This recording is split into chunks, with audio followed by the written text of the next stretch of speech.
Bill, and I recognize the member for Thornhill. And it's my pleasure to rise in the House today on behalf of the official opposition to begin debate on Bill 55, which is entitled Strong Action for Ontario Act, or subtitled Budget Measures. And I think probably pretty well anytime I'm putting something in the record that refers to a title of a bill brought by this government, I have to make this remark, and I'm going to make it again. Calling this budget Strong Action for Ontario doesn't necessarily make it so. And I think the bulk of my remarks over the course of the next hour or so will underscore that fact. Just for the benefit of people who might be watching us who are wondering why we're debating the budget at this point, because there was so much publicity the last several weeks to the budget motion and whether or not there'd be an election and so forth in the province of Ontario, there are two different things here. One is the budget motion, which is where the finance minister moves that we adopt his budget, and that has been dealt with by this legislature and passed. And now we're into the technical phase of it, and what we're talking about is Bill 55, which is a piece of legislation which, if passed, enables the budget to take place in the province of Ontario. So I thank you for the opportunity to speak to this. I want to begin by talking about a little bit of my own history in the province of Ontario, because it speaks so much to what my expectations were, and I think the expectations of anybody arriving in this province would be before coming to Ontario. I was a Quebecer, I was a Montrealer, and I moved here with my family, then very young family, in 1983, so 29 years ago. Two young sons. I was a man in my 30s, and it was kind of like the song New York, New York. You know the line, if I can make it there, I can make it anywhere. And I felt that way about moving from Montreal, which had been besieged by political change and so forth, and I was moving to Ontario, which there is no question at that time unarguably was the engine of Confederation. This is where everything was made. This is where financial service business got done. This was where insurance products were invented. This was where homes were being built and condos were being were rising from basically the ground up. And I thought about the lines from that song, and I wound up moving from Quebec to come and work in a big corporation. But the big corporation lasted a period of time, and I thought that it might be appropriate to make the move to small business, because I saw how well my friends, my entrepreneur friends, were doing, and I thought, well, if they can do it, so can I. And I persevered and did so. I wound up in consulting, and probably had the best year I ever had working as a consultant, because by then I had appropriated and assimilated all of this knowledge about how corporate works and then how small business works, and I could advise other people. Indeed, my services were in demand, and I got paid handsomely for doing that. I wound up in media, which many people know. I spent some years on radio as well as running radio stations, and ultimately wound up in this place dealing with the public good and public administration. That's not the story necessarily of my life. It could be the story of anybody's life. That was Ontario. Opportunity. Opportunity for all. Opportunity to use what was available to you based on your experience. And indeed, I was able to do that, and I'm happy to be here today. So I wish I could be standing here to applaud a new way forward for Ontario, because goodness knows Ontario needs that. And I wish today that basically I could say that this is a government that has heard the people, that has heeded the call, that has decided that maybe those times I described about what was happening in my life 30 years ago aren't happening to that extent, or maybe not to any extent anymore. Maybe people have lost some of that hope. Maybe they had believed that. Wish I could be standing here today and say that finally this government is on the road to a balanced budget, which would, at least in part, recreate some of those times. And sadly, Speaker, I cannot stand here and say that any of those things have happened. So instead, I'd like to relate a story about another entrepreneur, and over the course of the weekend, I spent some time with some people. The gentleman is a guy about my age, also an entrepreneur, And he was the very first person to say to me, and he said this weekend, within half an hour of my getting together with him, the first person to say to me, "Why are you people hurting me?" And I said, "How are we hurting you?" And he said, "Well, you put a tax on people who make over $500,000 a year." And I know this guy, and I had no idea until he said that he made over $500,000 a year. And he said, I have to pay a tax on that. And I said, well, I said, cry me a river. I did. I said, how bad can it be? He's actually the first person who complained about it. But it made me think. It made me think on a couple of levels. And I'll get into the nuts and bolts of the budget in a minute, but this very much relates. It made me think of what I had gone through. I never made $500,000 in a year, but it made me think of a time when I did make $300,000–400,000 a year, and I did in private business. It made me think of him making that kind of money now, and it made me think about how you get to that point and what kind of an opportunity base you require in Ontario to get to that point. Because in my own situation, as with my friends, in small business, you risk everything. You roll the dice. He did to get where he is today. I did. I can tell you that his story parallels mine, and mine, when I got into small business, was a situation where I had, when I first started my business, about 24 employees. By the time I sold it, 15 years later, about 125 employees. There was never an employee of my company, never an employee of my friend's company, never, who failed to get a paycheck every 2 weeks. And I can tell you in my own case, as in my friends, to get down that path to those big dollars, I didn't draw a salary for 3 years, the initial 3 years. All I did is write checks. So it was my money, my family's risk being taken that allowed for every single one of those employees to always get paid and never worry about being paid. And, Speaker, I might say, in that Ontario, an Ontario that allowed me that opportunity, not only did I not get paid, I put that money into the company so that other people could get paid, as did my friend, and I changed the light bulbs when they went out, and I cleaned the toilets when they got blocked. All of those things that were necessary to make it. I drove from Thornhill to downtown Toronto, where the company was located, when some machine needed resetting. And then after the 3 years, when I could take some money out, I took $7,500 a month. So whatever the math is, I guess that's about $90,000 a year. Did that for a number of years. And it was only in the last couple of years that I was able to realize some of the rewards that my friend who's making over $500,000 is now realizing. So when you average that out, and I'm not trying to defend the concept of paying more tax if you make more money.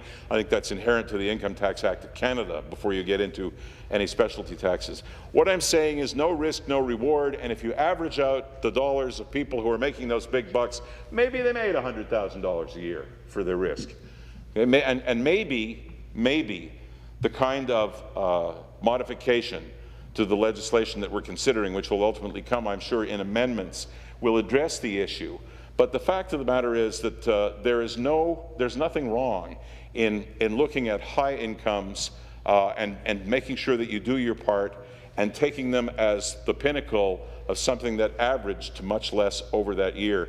And there's also something to be said for not pointing fingers at them, because those are the people who do take risks, and as a result of those risks create the wealth that Ontario has historically had.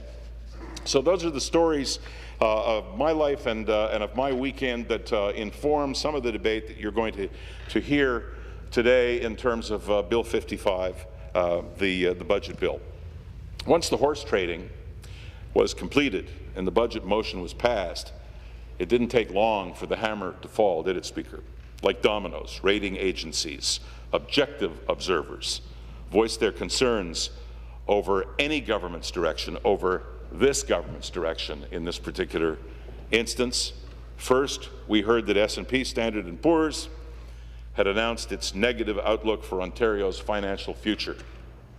That was within 48 hours of the passing of the budget motion that we heard from S&P. Amazingly, within 24 hours of that, Moody's actually got on board and didn't just comment but downgraded Ontario's credit rating.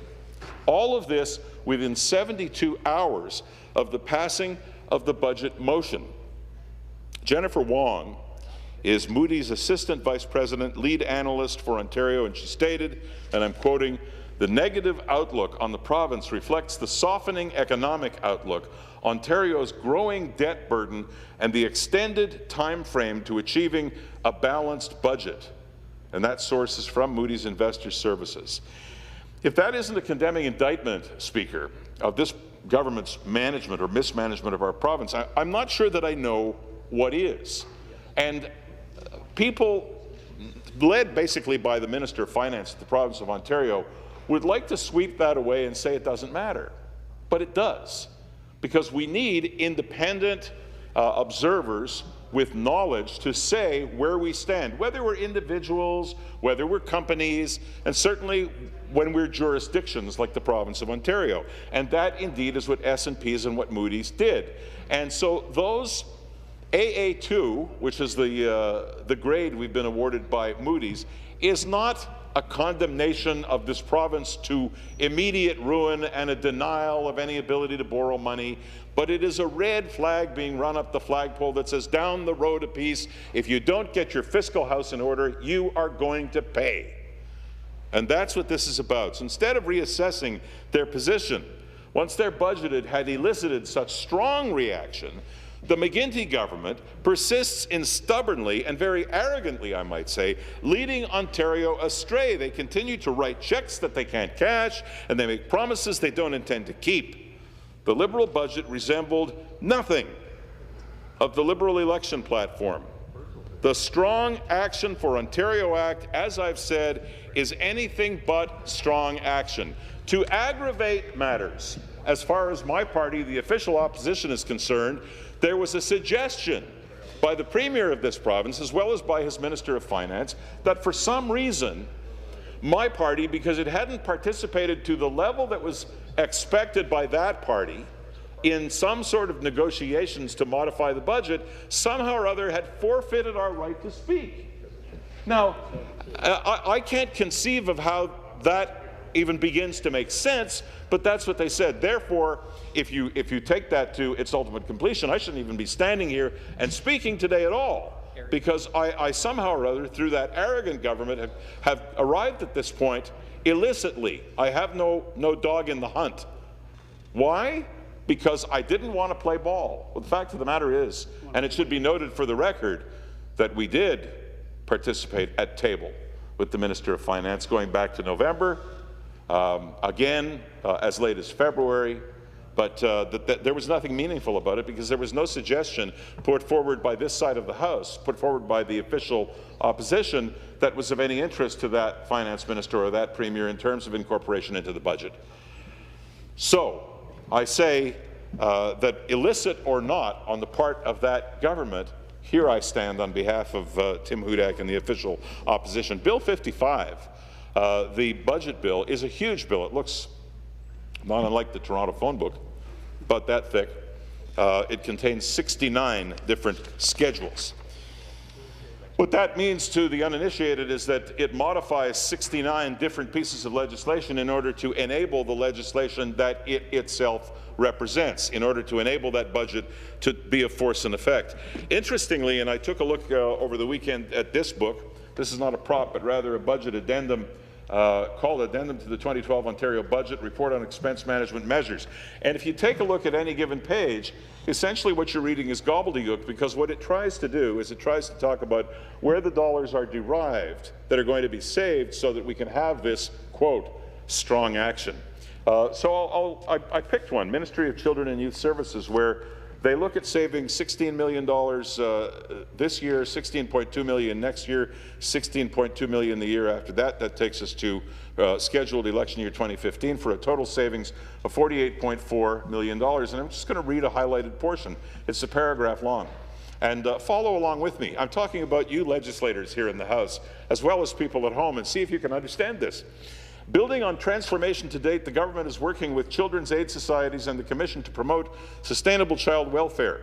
The goal of this work is to find creative solutions to further improve the delivery of services to protect children while containing costs through agency amalgamations, back office consolidations, shared service delivery, developing a new funding model, establishing new approaches to accountability and outcome management, and improving service and financial management through implementation of the Child Protection Information Network.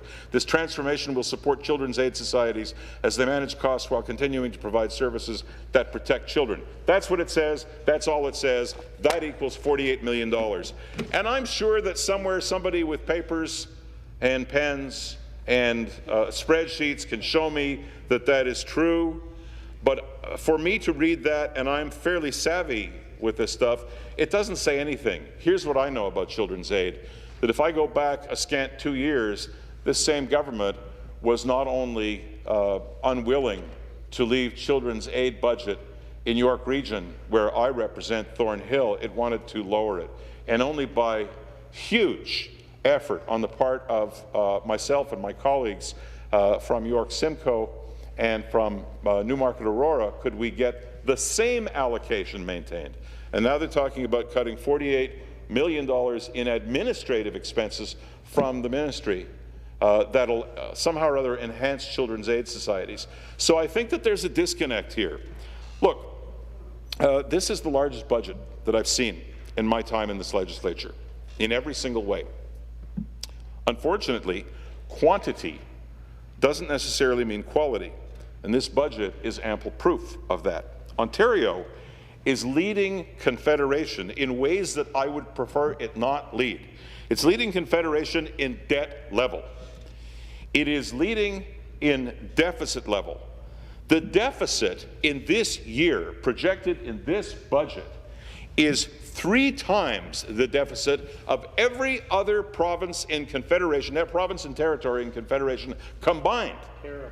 Okay, we are a province that represents 40% of the population of Canada, but our deficit somehow or other has come to a sum that is 3 times the deficit of all other provinces combined. Unemployment, another yardstick that has to be comprehended, has to be considered in looking at the success or failure of any government. We're now in month 63. We'll find out if we get to month 64 next week when Alex Trebek, no, never mind. I was going to say, I don't mean to demean this by making it like a quiz show, but it almost is. It's, you know, pull the card away and find out what happened. 63 straight months as Canada's leader in unemployment. That's Ontario. I didn't hear your question, but it's 63 months. This is a budget that falls short on every level. That's the point, Speaker. It falls short on every level, and I am quite certain of my position and that of my leader, Tim Hudak, when the PC caucus stands and unanimously and unequivocally will vote no to this lackluster budget bill that is closer to a collection of fantasies than it is to any sort of economic roadmap. And I want to say again, reiterate the fact that this no vote and the no vote that preceded it when we considered the budget motion was, contrary to suggestions from others, absolutely considered and carefully considered. We are a party that puts above all else 2 aspects of life in a jurisdiction, life in the province of Ontario.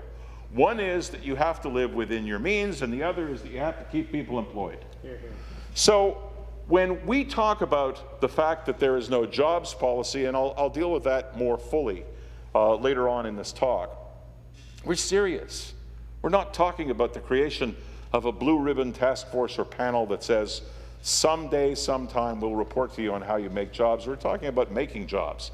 We're talking about a serious set of measures which this government has had many, many years to consider and to implement that would actually create jobs. And we're also talking about spending. And we've talked about spending ever since we were a party. And they've talked about spending, and they've been actively involved in spending ever since they were government. The bottom line on this is, if we take a look at revenue and we take a look at expenses in the province of Ontario, every single year that they've been in power, and it's 8.5 years now, there has been a revenue increase. Even in that horrible bottoming out that we experienced over 08, 09, which admittedly was a worldwide phenomenon aggravated by a negative situation in the province of Ontario, we still in the province of Ontario increased our revenue year on year in that year. So we've never had a revenue, we've had revenue shortfalls, we've never had a revenue diminution, we've never gone down year on year, ever in the province of Ontario. So do we have a revenue problem? I suggest, Speaker, that we do not. We have a spending problem. Speaker, this government has failed this House. More importantly, it has failed the people of Ontario. It has failed the people of Ontario, and we deserve so much better. I want to talk about government action and the budget measures themselves. Can I get some water, please? Thanks. We live in a great province. Let no one ever say that this party in debate, when we talk about the government, is somehow or other transposing for government the term province. Our province has always been a great province. It remains a great province, and it is a province that I would say, Speaker, based on everything I know about the 107 people from all parties who attended this House, we all love, and we all put all of our efforts into. This is a province that is dedicated to hard work. It is dedicated to honest living. It is a province where anyone from any walk of life can make a living for him or herself, the way I described I did when I arrived here. This was the common perception that Ontarians have held. And I would take it a step beyond that, Speaker. I would say that for me, it has always been and remains an honor to be an Ontarian. And I think everybody feels that way. But this government's mismanagement of our economy at a time when what Ontario needed was leadership has shaken these foundations and shaken them very seriously to a point where, and I think we all know this is not a progressive conservative outlook, this is reportable. We have people leaving this province, people who came here to make their fortunes, to build their lives, to work with their families, to have a future, to make a life. Who have decided that maybe they can make a life better in Alberta, or maybe they can make a life better in British Columbia. Maybe they can. Maybe this has to fall on the doorstep of this government. This government has systematically hindered Ontario's ability to grow. The province that was Canada's economic engine, as I referred to it earlier, is, after 8 years of Dalton McGuinty, struggling even as our neighbours succeed. Even as our neighbours succeed. And this, Speaker, is what I find so disheartening. To talk to people in other provinces who are having an easier time of it, to look at unemployment rates like 5 to 6% in our next door neighbour, Manitoba, or over in Saskatchewan, while we sit there up in the 7s, moving towards the 8s. Why is that?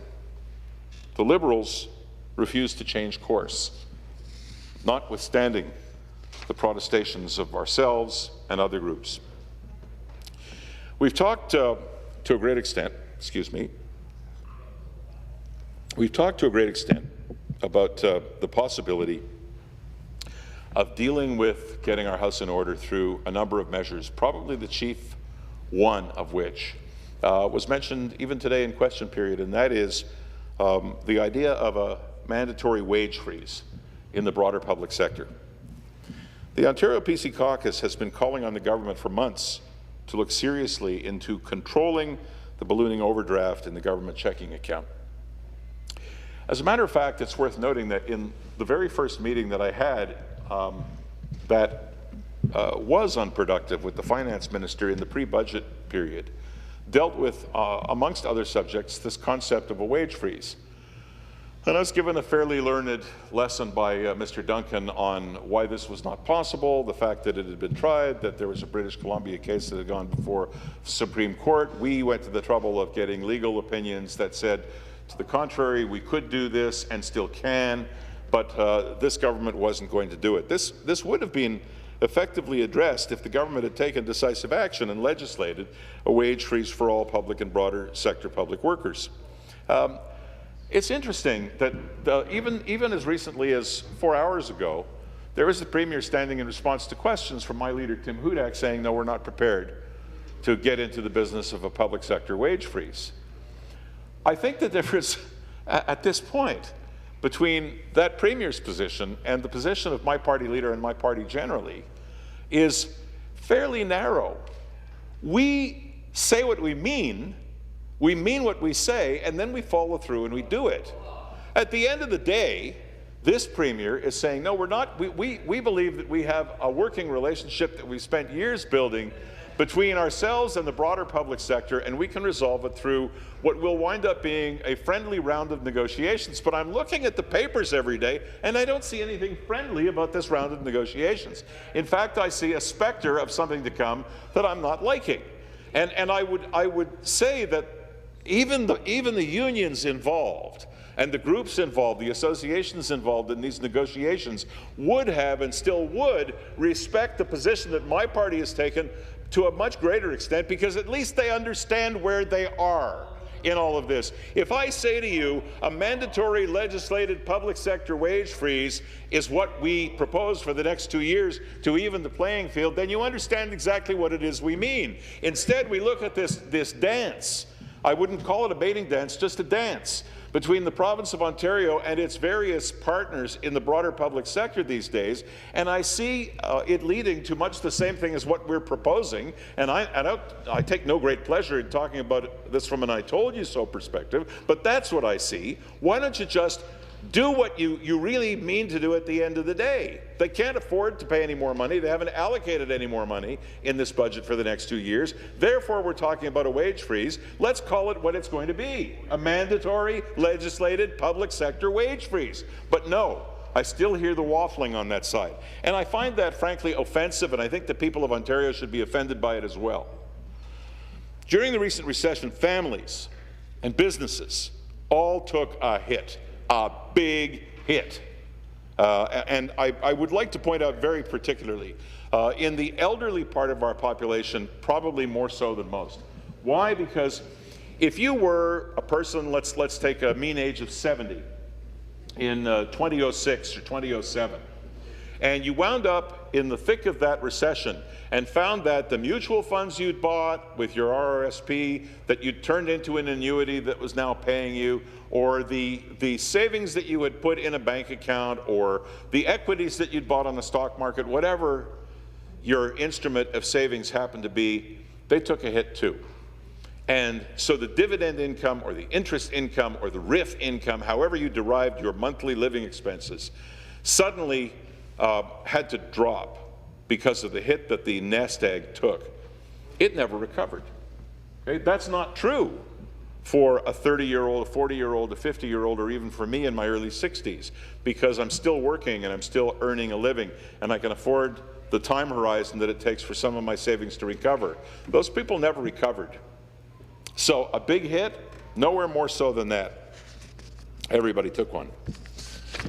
Ontarians and Ontario businesses recognize the need to tighten their belts. They get it.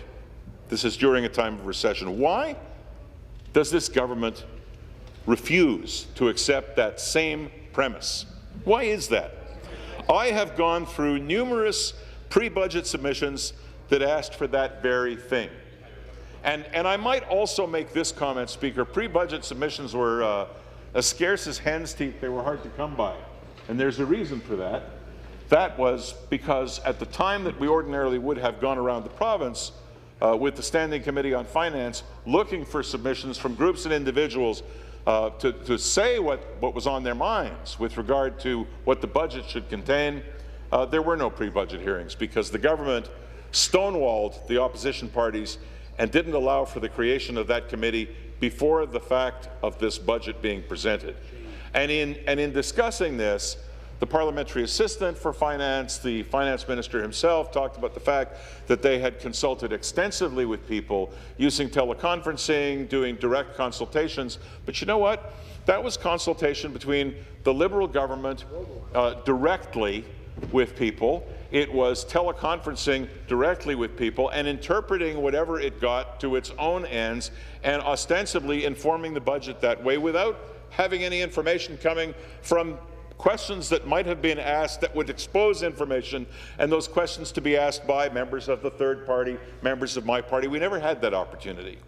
So this budget is, if it was informed at all, by teleconferencing calls or meetings or some kind of pre-budget submissions that were invited directly by the Liberal Party and its finance minister, so be it, but there's no evidence of that for me. There's no evidence of that for the public to see. So it's not just enough to say it was done, it has to have been seen to be done. So I've gone through numerous pre-budget submissions that were directed to me specifically, that came to my office. They asked for the belt tightening. They asked for strong measures. Interesting again that this bill talks about strong budget measures when indeed we don't consider them to be strong at all. Because at the rate at which this government is spending, Ontario does not stand a chance of digging itself out of the hole that only the Liberal Party, only the Liberal government of Dalton McGuinty has dug. He's the person, he's not holding the smoking gun. In this case, he's holding the spade, the shovel that dug us into this hole, this inextricable hole that if it ever gets filled in, will be filled in by my grandkids and my great-grandchildren. While Ontarians have dealt with layoffs, lower pay, anxiety about their future,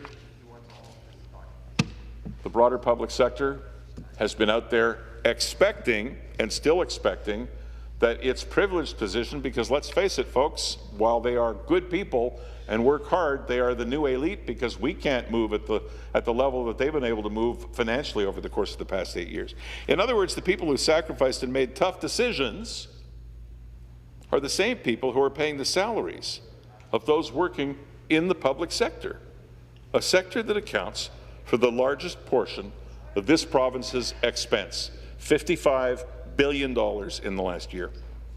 There's something wrong with a situation where hardworking families who have been hit by unemployment, wage cuts, salary freezes, shift reductions, and so forth, is expected to support a public sector that, as a result of Dalton McGuinty's lack of leadership, hasn't been reined in to do the same in these turbulent times. We often quote a figure from the Canadian Federation of Independent Business of 27% being roughly the percentage difference in favor of the broader public sector of salary levels right now versus similar jobs in the private sector, 27%, as a result of the fact that basically this government has gone along with, I think, bloated requests over the course of the period of time it's been in power. And now, where there's an expectation on the part of the broader public sector that this should continue, and it can't continue, the government, if not indeed at risk of being at loggerheads with the broader public sector, may even be said to be at loggerheads already. That's why we've been very explicit. That's why we've called for a broader public sector wage freeze from the outset, right after the election in October. That's why we still take that position today. And frankly, Speaker, that's one of the main reasons why at the end of the day we couldn't sit hand in hand around a table and sing kumbaya with the Liberal government and say, your budget's okay, because the budget's not okay. The budget is a budget that pretends to be a belt-tightening budget, where belt-tightening is defined as spending only $2 billion more this year than we did last year. This is the only administration that I can conceive of, the only people that I can conceive of saying we're going to bump things up, but it's by such a lesser amount than we have in past years that we'll call this austerity. So we're spending $125 to $130 billion. We're only going to bump up by $2 billion, and this is belt-tightening. Well, why? Well, that's because we spent 7% or 7.5% every single year of the past 8 years, more than we did the prior year, so that makes us better people. I have two problems with that. One is spending $2 billion more at a time like this is not belt-tightening. That's the first problem that I've got. And the second problem is that you could actually have spent so much over that period of time that you've doubled the provincial debt from what it was in 2003 until now. You've managed to double the amount of debt of the province of Ontario, all the debt that was scored from Confederation right up to 2003. I find that inconceivable. But that's the Liberal way. That's the Liberal way. The Liberal way that refuses to acknowledge and accept a link between cause and effect, action and consequence. All actions carry consequences. The Liberal way that is incapable of distinguishing between needs and wants. This is how, when I talk to lay people, when I'm speaking about the budget outside, I often refer to the column marked needs and the column marked wants because people understand it better this way. Budgets for provinces are not any different than budgets for people, not any different than budgets for businesses. The easiest way to say it is it's just more zeros. So if your budget in your home is $100,000, add 3 more zeros, that makes it $1 million. Add 3 more zeros, that makes it $1 billion. And add 3 more zeros, and that makes it $1 trillion. It doesn't make any difference. It's still an amount of money, and you have to parse how you spend different aspects of it. And in most people's businesses, most people's homes, and should be this way in people's governments, there's a column marked needs and there's a column marked wants. So let's take it on its simplest level.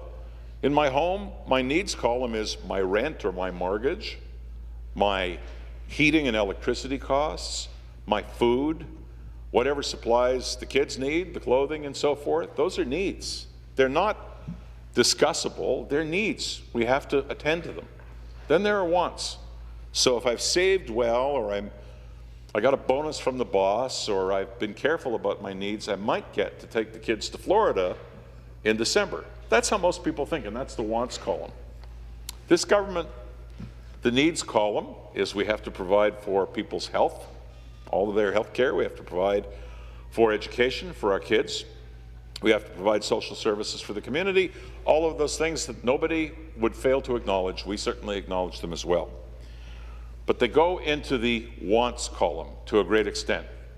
I could go into a fairly substantial discussion of the Drummond report because Mr. Drummond dealt fairly well with a series of things that could be described as needs and a series of things that could be described as wants.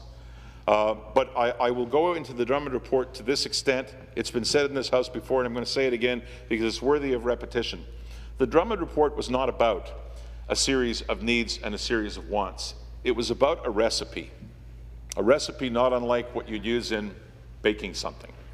If you add enough of this and subtract enough of that, mix this together, you'll have an outcome. That outcome might be palatable. So the Drummond report recipe said, here are 362 ingredients. He called them recommendations, I'll call them ingredients in the recipe. If you mix all of these ingredients together, you will get to a balanced budget by 2017-18. Very laudable goal. You don't have to follow the recipe, you can do substitutions.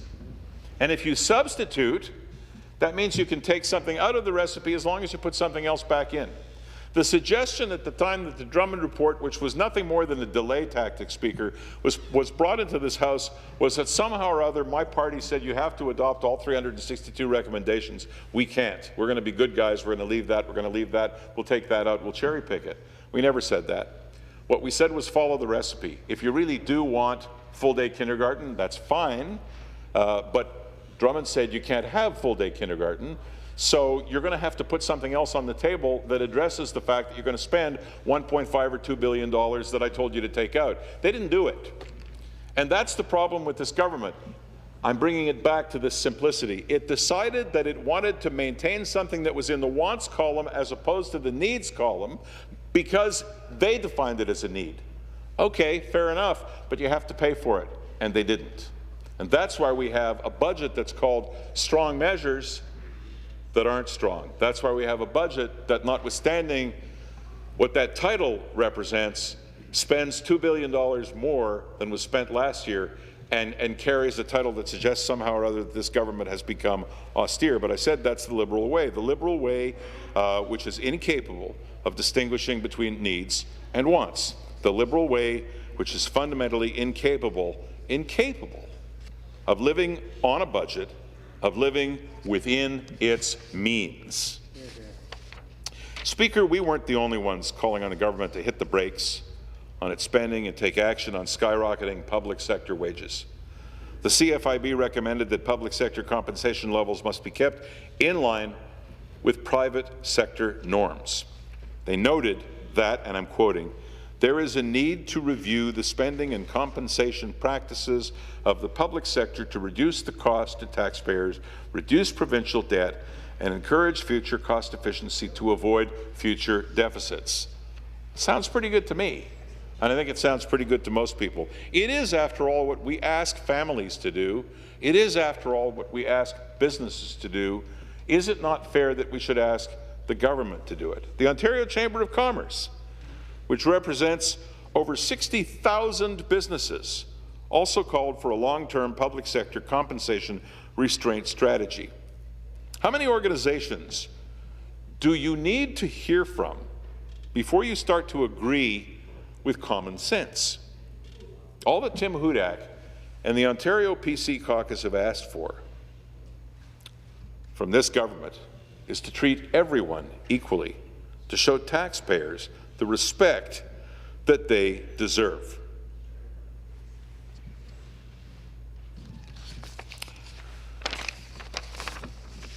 Contrary to what CUPE president has said, Ontario doesn't have a revenue problem. I've mentioned this earlier. It has a spending problem. It's never had a revenue problem. We on this side of the House recognize that unless this government addresses its spending problem, the things that we truly need, the things that we truly value, like our health care, like our education, will continue to be at risk. That's what needs and wants are. We have those needs. They're addressing wants. That puts the needs in jeopardy. We recognize that the McGuinty approach will leave us without the legacy that we as Ontarians are proud of for our children, for our grandchildren, and yes, even for our great-grandchildren. That's why we think it is fair, and we think it is reasonable, to ask government workers to forego a raise. Let me say that in this legislature, our money is where our mouth is. Unbeknownst to many people who might be watching us on the legislative channel today, all MPPs in this House have been on a mandatory wage freeze for the past 3 years. No complaints. The fact of the matter is our wages were frozen 3 years ago. Okay? That's just the way it is. Okay? It was because we were what's called low-hanging fruit. It was easy for the Premier to say, you're not unionized, and by the way, everybody else who isn't unionized and works for the Government of Ontario will undergo a wage freeze. So they did. But they won't do it with their unions, the broader public sector. This government chooses to pander to its Liberal union friends who so generously helped fund the Liberal campaign in the last election and the one before that, and I'm referring to the Working Families Coalition. These people are fair weather friends, and to somewhat illustrate this, people have been watching television, listening to radio, reading the newspaper recently, and they've heard the name Sam Hammond. Not a bad guy, head of the Elementary Teachers Federation of Ontario. First person to say, I'm not going to have any of this. I don't think it took him an hour to walk out of negotiations with the Ministry of Education, saying that he wasn't going to tolerate any of this. I think it's worth noting that Mr. Hammond was at the forefront, has been at the forefront of Working Families Coalition. I saw him here on Budget Day and chatted with him out in the foyer after Finance Minister Duncan read the budget, or his budget speech. And I said, well, Sam, what do you think? And he said, at least with you, I know where I stand. That's the point that I made earlier, Speaker.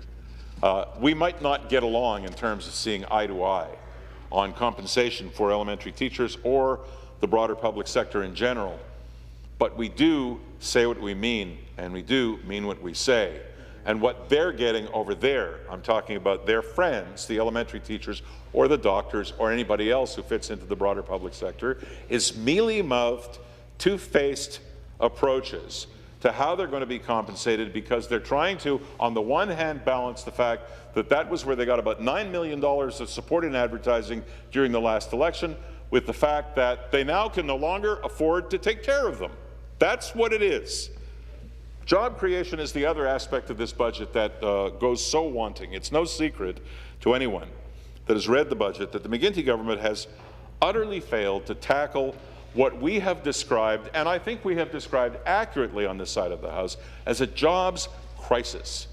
It is a crisis when you have close to 600,000 people who want to work, not capable of working because this government has not put the appropriate measures in place, taken the appropriate actions to see to it that any able-bodied person, or for that matter, people who aren't necessarily able-bodied but are fit to work in some capacity, has not put the proper things in place to see to that exigency. That's a jobs crisis. The budget's so-called Jobs Creation Council is just another government creation, another tactic like Drummond, a PR ploy that Ontario doesn't need. Ontario needs real action. Ontario doesn't need any more studies. It doesn't need any more conversations. It doesn't need any more words, and it doesn't need any more delays. We've been down that road so many times. One too many times, I would say, Speaker. We have seen this page from the Liberal playbook so often. Create a board, create a study, create a commission, create a panel, blue ribbon or otherwise, give them some period of time, 3, 6, 12 months, whatever it takes. Now we don't have to talk about it anymore because the work's being done. That's the way it's done on the other side. And then the big day comes and it's revealed and it's talked about in the popular media for about 48 hours, and then it goes on a shelf, never to be seen or heard from again. We've had the studies. We have had to pay for the economists. We've had to read and listen to their reports, the reports that the McGuinty government never had any intention of implementing. And you know what? On this side of the House, and maybe this also speaks to our attitude with regard to let's play nice. We're done. We're just done with it. We can't listen to any more of it because it's nonsense. Ontario needs real action. Real change, as my friend from Huron Bruce says, real change. The Ontario Chamber of Commerce noted in their pre-budget submissions that to stimulate the economy and job growth, this government must reduce the regulatory burden on businesses, harmonize federal and provincial regulations, ensure future sustainability of the WSIB program by making it more fair for those who actually create jobs. And guess what? They're going to do that. And how are they going to do that? Well, they took a progressive conservative to head up the WSIB, and I bet you the unfunded liability will be addressed. Only one can do it. Good choice. Ontario can be competitive again if the government lessens the tax burden on small businesses. That's another quote from the Canadian Federation for Independent Business. I'm going to read it again. Ontario can be competitive again if the government lessens the tax burden on small businesses. It's true. Okay, we take a look at other jurisdictions. I'll get to that in a moment. And there are better places to locate a small business if you don't want to address this market, or your business doesn't need to address a particular market because maybe you provide a service that can be bought anywhere. Maybe you sell over the internet. Ontario needs to offer the right conditions so that companies looking for new locations will choose us as their new home. Instead, policies that this government has enacted have hurt Ontario businesses. And we all of us from all sides of the House know people who will tell us that. The McGuinty government's energy policy makes it nearly impossible for businesses to operate in the province. I participated in the debates, must be 3 years plus ago, over the Green Energy Act.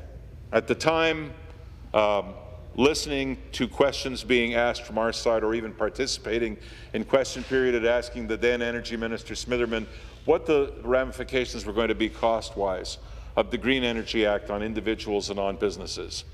And the answer was, oh, I can't see it being more than 1 to 1.5%. I'll never forget that. Wow. How many people, and I'm just asking this rhetorically, think about this, Liberals, think about this, NDP, and think about this, fellow Conservatives.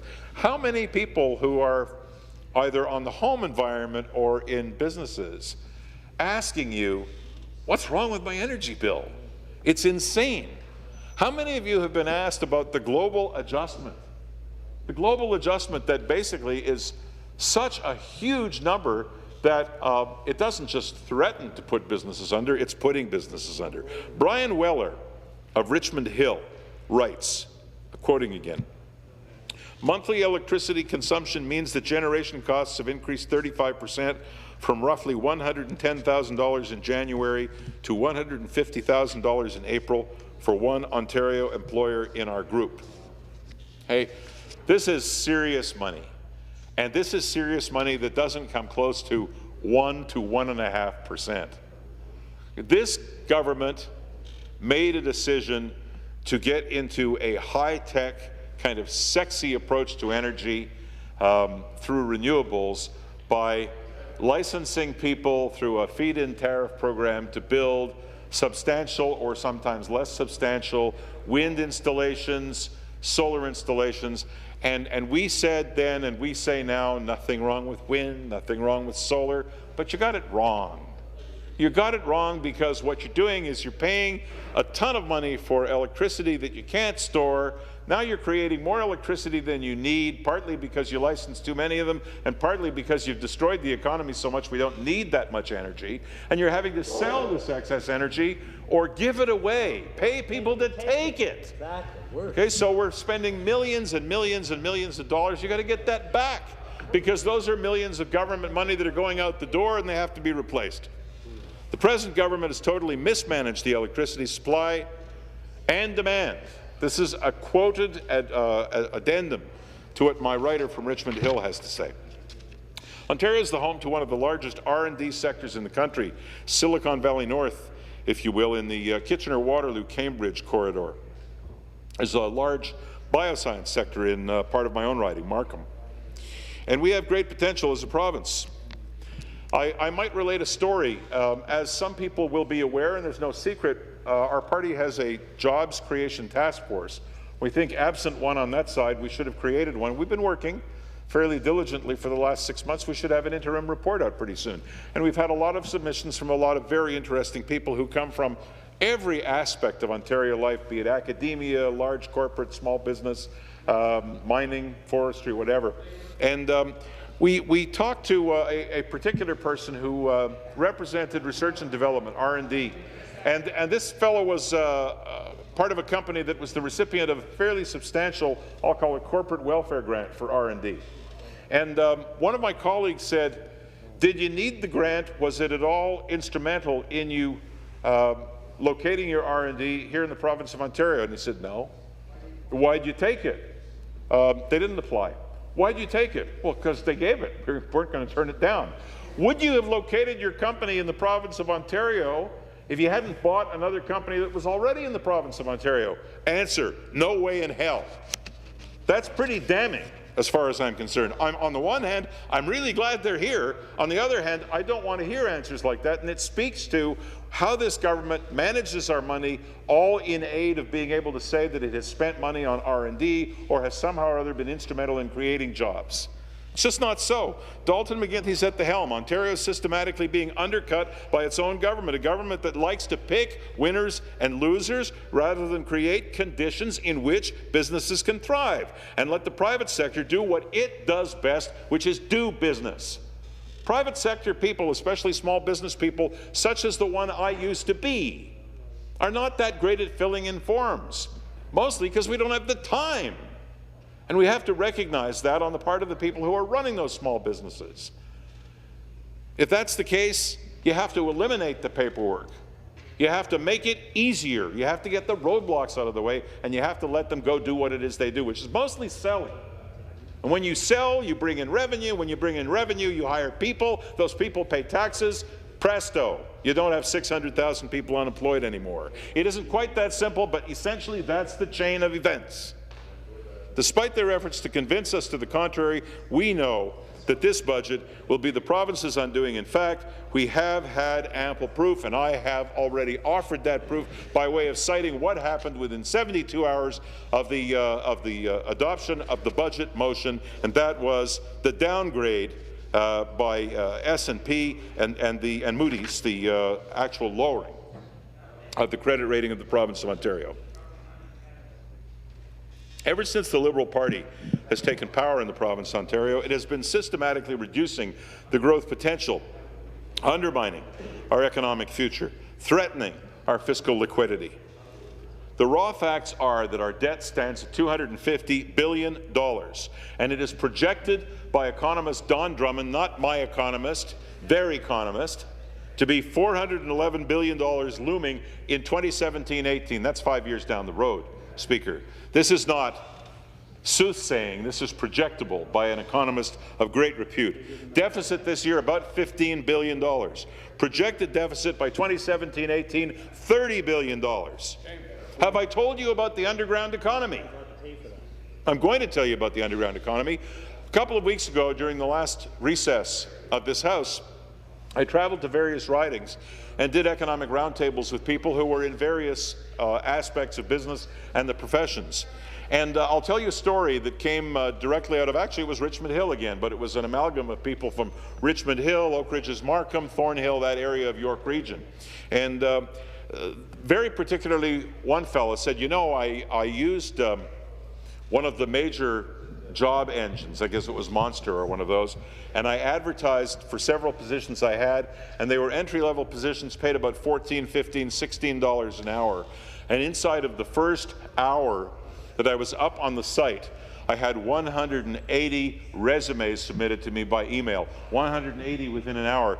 There was one thing in common to all 180 resumes, and it was a cover letter. And you know what the cover letter asked? I'll take the job if the job is still available, but I want the money in cash. Okay? 180 out of 180 want the money in cash. And I said, are you telling me that you particularly, or somehow in general, there's an underground economy where people are asking to be paid in cash to avoid all of the additional knockoffs that you get on the pay stub? And he said, no, that's everywhere. And then another fellow at the table piped up and said, you know, there's a particular element of the restaurant industry. I won't, for the purposes of the Hansard record, say which element it is, but a substantial number of like type of restaurants in the Greater Toronto area, where very typically the wait staff is hired at $5 an hour cash, no tips. $5 an hour cash, no tips. Right now, across the mainstream in Toronto. Why? Because people are desperate and they'll take it. And they'll take it specifically if it's in cash. Look, our consumer price index, since this government's assumption of power, is a lesson in itself in fiscal mismanagement. If you take the 2002 dollar at 100 cents, in 2007 you needed to spend $1.10.8 to get the same value. In 08 it was $1.13. In 09 it was $1.14. In 10 it was $1.16. And last year in 2011, that dollar's worth of goods and services you bought in 2002, you had to pay $1.20 for. God knows what it is this year with gas. Under Dalton McGuinty, Ontarians have been taxed more, and it is becoming harder to afford the must-haves versus the wants, as per what I was talking about earlier. In one local business survey, 95% of respondents said that they were very, very concerned about the provincial debt. 82% said the McGuinty government is on the wrong track. And it's small wonder, Speaker. It seems like whenever Ontarians look to attain new heights, they can all count on the government to muddy the waters with regulatory burdens, with red tape. Do you know red tape in the province of Ontario versus the province of British Columbia, it's about 2 to 1. But one regulation over there for every 2 we have. It's no wonder that they're doing so well and we're not doing as well as our potential says we should be. This government is missing in action when there's a need for a vision, when there's a need for bold action, for a plan to make Ontario what it could be. A couple of examples before my time runs out. On the education front, College Student Alliance is calling for a system to streamline the academic credit transfer process, move towards 100% credit recognition for students transferring between similar programs. We got that, and in this particular case, I can name the person who came to see our Jobs Creation Task Force, and you know his name, Rick Miner. Dr. Miner used to be the president of Seneca College. Now he's a private consultant. Basically, he talks about the fact that we have to make a lot of moves in academia to keep our province at the forefront and to keep being able to address the new jobs that are coming on stream. And one of the main things he talks about is credit transferability. Credit transferability so that a Ryerson credit equals a U of T credit, equals a York credit, equals a UOIT credit, whatever it happens to be, so that young people can mix and match and come up with the new professions and the new combinations that are required. This would not only allow for greater movement within our post-secondary institutions, but also encourage further study and growth in affected industries. Speaker, I see that my time is running out. I could probably do another hour, but I won't. Some people will say thankfully. What I would like to do is finish the way I began and recall for members and recall for those watching the fact that Bill 55 is entitled Strong Action for Ontario Act. Strong Action for Ontario Act. Strong action means that you actually take measures that result in the change that is absolutely essential. And the change that's essential now in Ontario is jobs and curtailment of spending. Thank you, Speaker.